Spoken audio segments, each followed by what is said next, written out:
I'm now pleased to say we have our first speaker live in the studio.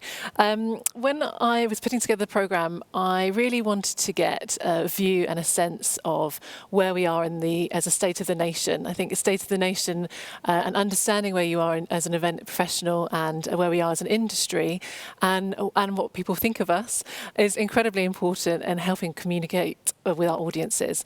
So I've brought in Sophie Holt, who is Global Strategy Director at Explori, the kings and queens, I think, of exhibition data and insights. Sophie herself is an experienced event marketeer, having worked on a number of respected organisers specialising in launch events. She's passionate about the role of the customer experience in the future of exhibitions.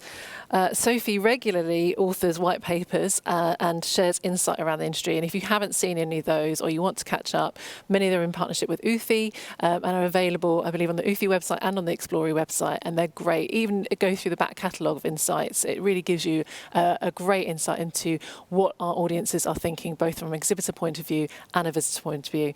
And today you're going to be sharing some great insights on what's been happening in 2020. Explori have been incredibly busy in gathering as much data and much information and as much from our audiences as possible. So I'm going to hand over to Sophie. Thank you. Thank you, Katie. Well, what an absolute delight to be here almost in person in Chessington this morning. The lovely team at Aztec have actually asked me to do this presentation sat down because of the camera angles, which means this isn't going to be the time where the biggest challenge of 2020 for me is not only talking about virtual event data, but doing it in heels for the first time in 6 months. So I'm going to get nice and comfortable. Now, I'm sure many of you know Explori. We've worked with many of you on your shows, but just in case you're not familiar with us, we're a research agency that specialise in live events and also now virtual. And we specialise particularly in the experiences of the people who attend and the people who sponsor those events. So broadly speaking, our customers. And we work with over 3,000 shows all around the world. So Katie asked me to do a bit of a state of the nation, what's happening in terms of the events world. And I think things have changed over time since we started to look at this presentation. So I'm going to tell you a little bit about what has happened in terms of live events, but also looking forwards to what some data is telling us about the role that virtual and hybrid can also play. So we're really going to look, first of all, at some data that tells us how the absence of live events has impacted on our visitors and exhibitors. Are they missing us? We'll find out. And also, what does the future hold for virtual events and hybrid? They're a new thing to us relatively as an industry, but we're starting to gather some quite robust data as to how they're performing. And finally, could we do better to create better outcomes for our visitors and exhibitors? Again, we'll be looking at what the data's suggesting there. So first of all, as Katie mentioned, Explori are the research partners of UFI, and they're the global association of the exhibitions industry. And each year we conduct a global study with them to disconnect our data from a show-by-show perspective and actually look at the industry as a whole. How do our visitors and exhibitors see trade show marketing as a channel, not just their experience with an individual show? We would normally have studied the visitor experience this year. We'd be releasing it about now, but of course 2020 happened and everything changed, and we realised we needed to really critically understand both our exhibitors and our visitors at this key time. So we worked with organisers all around the world to distribute surveys and analyse that data. And this is just a little snippet of some of that information. It's come now from over 9,000 responses from people who've participated in trade shows in 30, 40 countries, 15 different languages. So it's a really strong global perspective as to what's happening with our industry right now.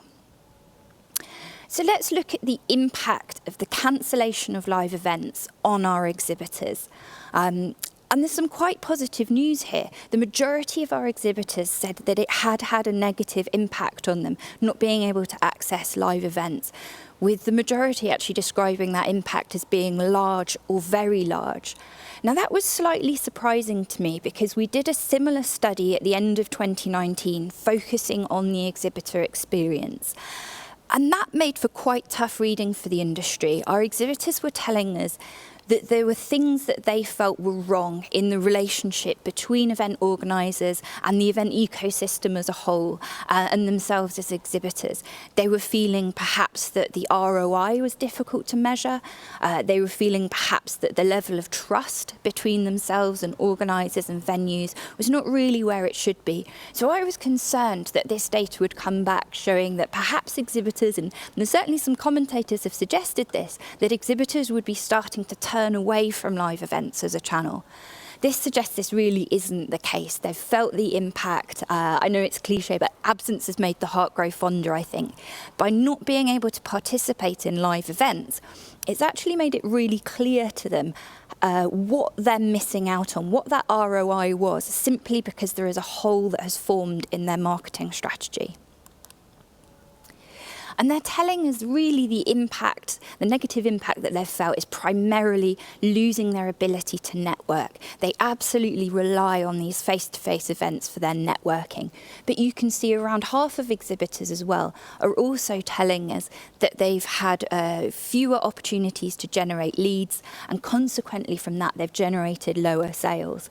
And as we've been feeding to associations like the AEO and ESSA, this is critically important for how we advocate for ourselves as an industry. The absence of live events is not just impacting us, it's impacting the economic growth of the communities that we serve as well. And unsurprisingly, there's also been an impact on visitors as well.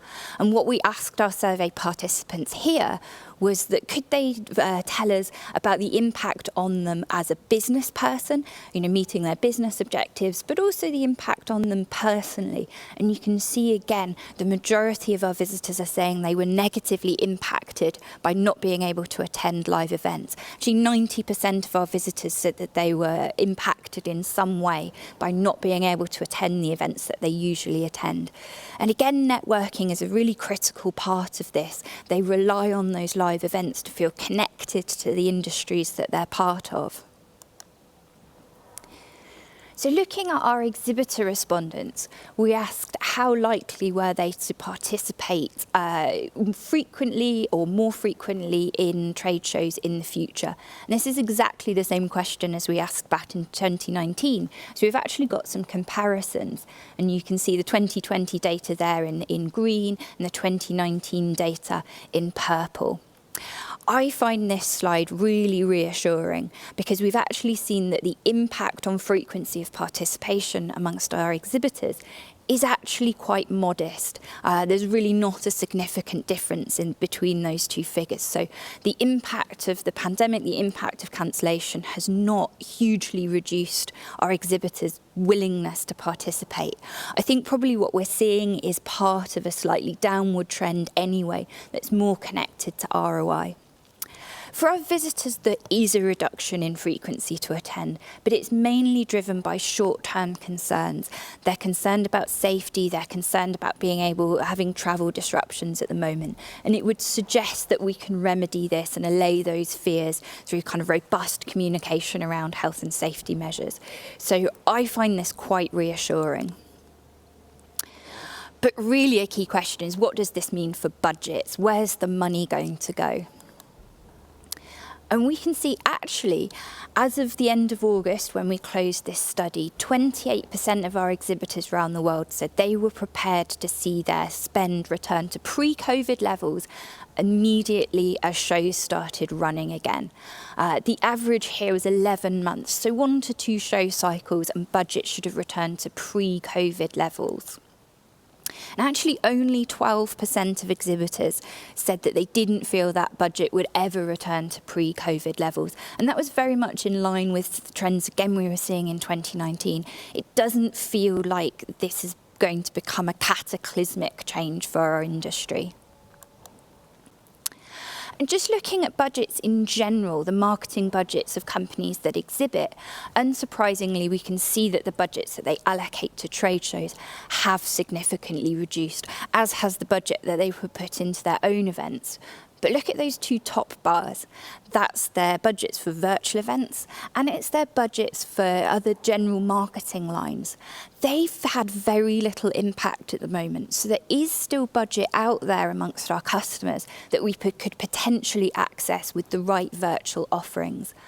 Although we're planning to run a second phase of this research towards the end of this year, perhaps early next year, and it will be really interesting to see how those budgets have fared in terms of contact with CFOs. You know, will those budgets still be there for 2021? It's a little bit difficult to say at this point, but certainly towards the end of this year, we haven't seen a wholesale cutting of marketing budgets. They're just being reallocated at the moment. So let's look a little bit more towards the future now and look at digital and hybrid events. And I'm going to share with you some data from the UFI, the Global Resilience Study, but also some of Explori's own data here. So as of August, we could see about half of our visitors and exhibitors had participated in a virtual event in some format. I imagine if we did this survey today, that figure would be much, much higher, maybe around 70 or 80%. But that still gives us a really good pool of data to say, how have those experiences gone? What are people finding? And what was interesting in terms of our exhibitors, about a quarter of them had actually organised their own virtual event, but only a very small percentage, we're talking about 13% of exhibitors at that point, had actually had a sponsorship engagement with a third-party event. So that's kind of quite a convoluted way of saying they've sponsored an organiser event. So they've had a dedicated sponsor experience rather than just running something themselves or being kind of added on to maybe a more content-driven event. And at the moment, there's a resounding preference for live. If you look at the resilience data, our visitors think live is better for networking, the overall experience is better, and it's better for doing business. They have a very clear preference. But I have to say that are elements of the virtual experience that they think are better than, so value for time, value for money, or on par with the live experience. And quality of content is something that comes out really strongly there. If they're looking kind of to be educated, to consume content, they're starting to see virtual and hybrid events as an effective option for doing that. Our exhibitors were also really clear they prefer live at the moment as well. Again, the networking, the overall experience, and particularly their ability to generate leads. They're telling us quite clearly at the moment that virtual events aren't stacking up. But remember we talked about those exhibitors, that small percentage who had a sponsorship experience of a virtual event. Now, interestingly, whilst they do still prefer live, they're actually warming to virtual events. They're starting to reassess the possible ROI. They're maybe starting to see how they could generate leads through virtual events. So I would definitely say whilst there's some gap in the experience that we need to close, actually once exhibitors are getting to grips with virtual events and ourselves as organisers as well, we're starting to see them fulfil objectives for exhibitors more effectively. So we're really seeing this tipping point in the industry where we've seen a lot of early movers go into that space, start to organise their virtual events over the spring and summer and maybe not get everything right. But I think exhibitors are prepared to go with us on that journey. They're saying, okay, we can kind of see the potential here, but we just need to optimise the experience. So let's look at our visitors as well. I know we talked about some of our visitors perhaps having short-term concerns about safety of attending live events, maybe unsure about whether their travel would be disrupted. That gives us a really interesting perspective on what virtual could do for us in the future. So we asked our visitor survey respondents to think about an event that they've previously attended, and that event is now being offered to them as a hybrid event. Do they think they're going to be more likely to attend virtually or attend in person? So you can see if they've already attended that event before, they're much more likely to say that they want to attend in person. But then we asked them to think about an event that they'd not attended before, and we see something a bit different. They're now almost as likely to say that they would attend virtually as to say that they would attend in person. And this is really interesting because it shows not only do virtual and hybrid options allow us to stay connected with the sections of our audience who may not be able to or may not be willing to come to an event in person when they're available to us. It's also able to attract new people to our events, perhaps people who've never been able to come in person, perhaps never will. So we could see virtual events as a really important part of the marketing funnel. They could be used to qualify and convert new potential attendees into delegates at our live event. Or perhaps in addition to that, they could help take our live events to a whole new audience who we will never be able to attract to our event in person. I think this is the reflective of a more globalised world and the ability for our events now to leave the boundaries of those exhibition halls and attract a truly global audience. I think this is a really exciting time. So let's look at how we can improve those experiences. I think when the first virtual events were kind of getting off the ground in spring or summer, done was the metric. We've got through it, people attended it, there was no major catastrophe. And that needs to change now. So I want to introduce you to the virtual benchmarks that Explori now hold. Now, I'm sure some of you will be very familiar with our benchmarks for live events. We take a series of key questions and we encourage every single client who puts out a post-event survey to include those questions. And it means we can create really robust industry benchmarks. We've been collecting data now on virtual events since March, and they're now rolled out in the platform. If you're a client, you can see them. But I wanted to give you a really sneak peek of them today as well. We've created virtual specific templates because things are slightly different in a virtual event and they're not necessarily on those annual recurring cycles yet. So things look a little bit different, but we're now seeing some stable KPIs and benchmarks and we'll be able to get a lot more granular over time. Now, the good news is actually, in terms of our attendees, sentiment's pretty positive. So you can see that's our live event benchmarks for trade shows and for conferences. And virtual is tracking slightly higher than that. And for NPS, it's really substantially higher. Does this mean we can pat ourselves on the back because we've delivered this phenomenal NPS? I would say no, not necessarily. The two aren't directly comparable. If you imagine making a recommendation to somebody to attend a trade show, it probably means they've got to travel some distance, they've maybe got to spend 2 days out the office, maybe accommodation costs. It's quite a big ask of them. The weight of that recommendation is quite significant. It's not the same as saying, hey, check out this webinar that you can watch on your lunchtime. So the lift that's needed to get that NPS score is less. So it's really important to focus back on that overall satisfaction score that shows, okay, we're ahead, but we're not storming ahead. And now that new NPS benchmark gives us context to understand what, in terms of virtual, is performing with a really meaningful comparison. Value for time, unsurprisingly, this is something that our attendees really do see the value of virtual. It's a really efficient way for them to access content. But on the exhibitor side, unsurprisingly, the sentiment isn't so positive.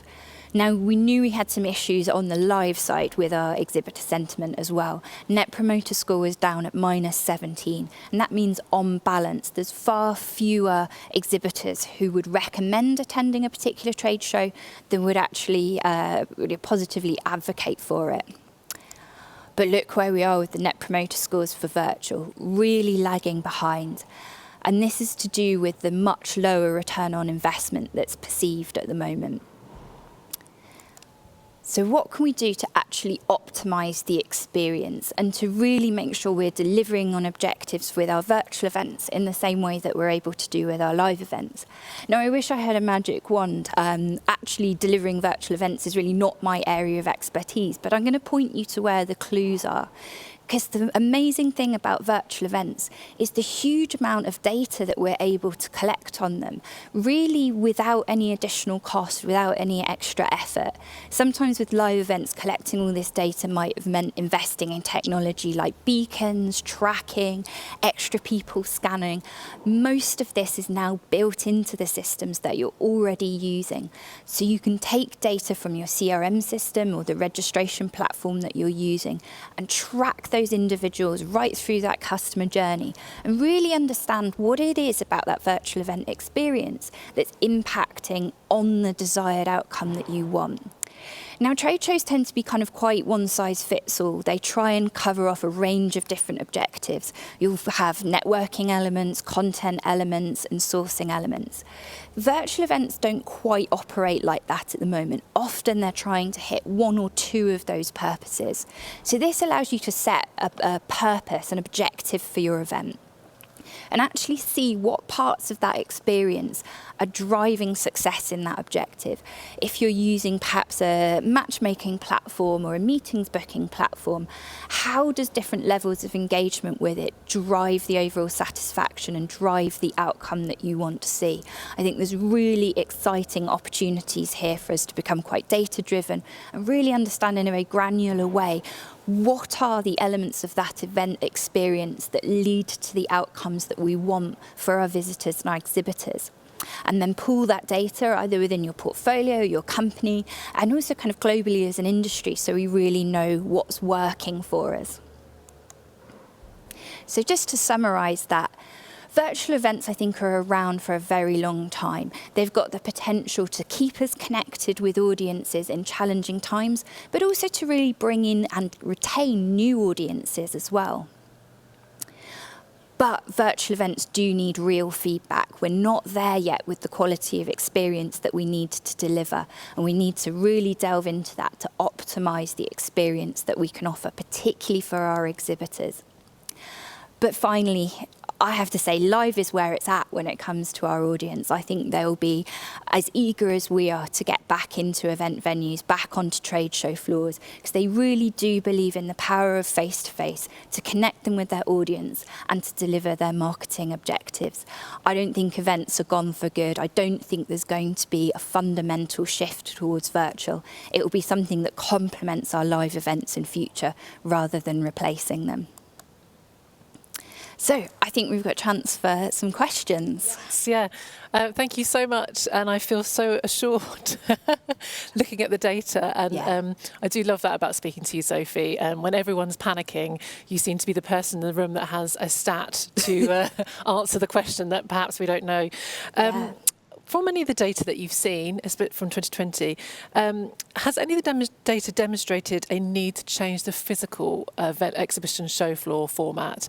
Obviously, you talked there about networking, so obviously safely when we come back. But would you suggest, or has any data suggested, a change needed in the physical format? It's interesting you talk about networking, actually, because that came across for both visitors and exhibitors as being just absolutely critical to the reason they wanted to be back at live events.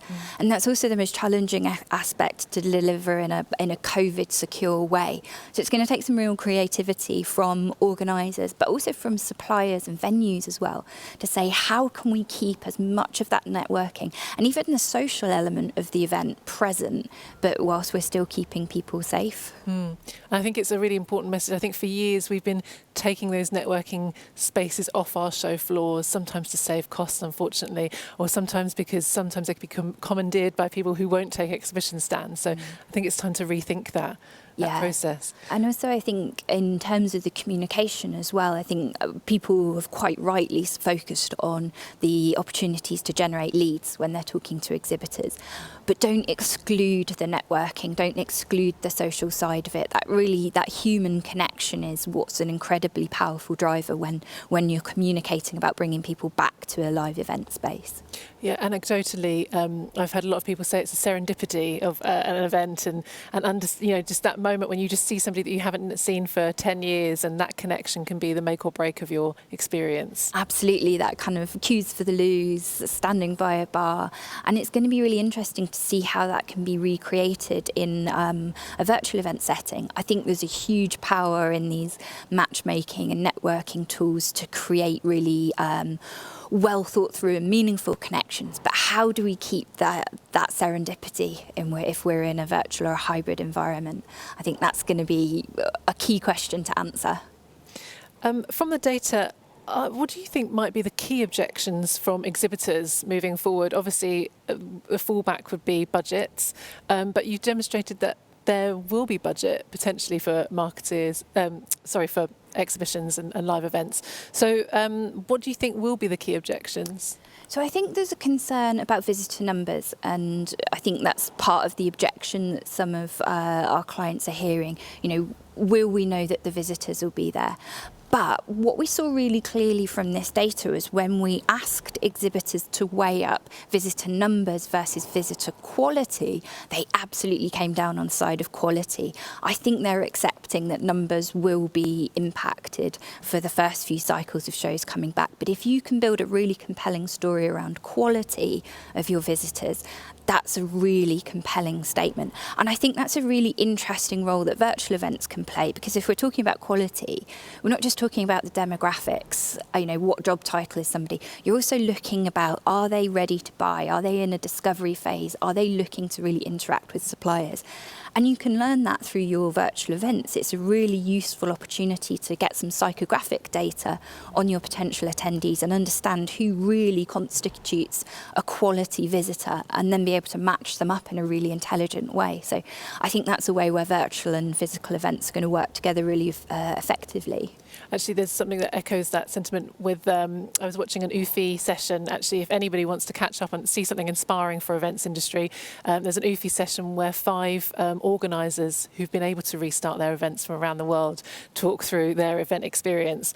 And a camping and caravanning show in Germany, one of the exhibitors said to the organiser, I've seen more buyers and less attendees. Yeah, absolutely. I think that's perfect. I think one of the most surprising things that sort of come out of Explori's data over the years, and like I say, my background is in exhibition marketing, is, we're always on this treadmill to try and get more and more visitors. Your visitor numbers have to go up. It's how you get promoted. It's how you earn your bonuses as an event marketer. Yet there's no correlation between visitor numbers and exhibitor satisfaction. So to flip that round, you can take an exhibitor and put them in a exhibition hall with 50,000 visitors in it. They're no more likely to have a good show than if there are 1,000 visitors in those halls. If we can get away from this idea of visitor numbers and focus on quality, and also quality of connection, getting the right visitors to talk to the right exhibitors, then actually numbers start to become so much less important. Definitely. And expectations moving forward. During lockdown, audiences seemed, for virtual experiences, seemed very forgiving. I hope they've been forgiving today as well. Do you foresee an increase in expectation on the virtual and live events? We were happy to see Gary Barlow doing Twitter videos, with people from his own home, but do you think that as our audiences become more digitally savvy, that they're going to increase their expectations in what a virtual event looks like and how that's delivered? Yeah, absolutely. I think we could see on the live side that what kind of corporates were doing, so these really big kind of Cisco Live, Dreamforces, were sort of pushing forwards what should be delivered by what's effectively a trade show. And these guys haven't stopped. They're doing events virtually that have... so I think Salesforce UK is running this week. They've got a special musical performance as part of it. Now, they've previously had the Black Eyed Peas and Iron Maiden perform. They are going great guns in delivering a virtual experience and drawing on the skills of lots of professionals. It's not something that they're trying to do with in-house skill sets. And yes, I think that's going to become the standard that we'll have to deliver at. We can't look homemade, in the same way that we deliver really great quality events. The quality of production on our virtual side is going to have to reach that. And one final question for me. Oh, I've got some other questions coming in. Let's answer some questions for people. A question from Jim. Is there any tech which is really solving the exhibitor ROI for virtual events in terms of lead gen or meetings? I'd say watch this space on this one. So our benchmarks at the moment, I would say, are more dominated by what you could really call a webinar. So they're very content-led. They don't necessarily have as much to offer for the exhibitors, but that's really changing. Certainly as we've kind of moved through Q3 and into Q4, we're seeing more virtual trade shows where there is a dedicated matchmaking tool, there's dedicated space for the exhibitors, virtual booths.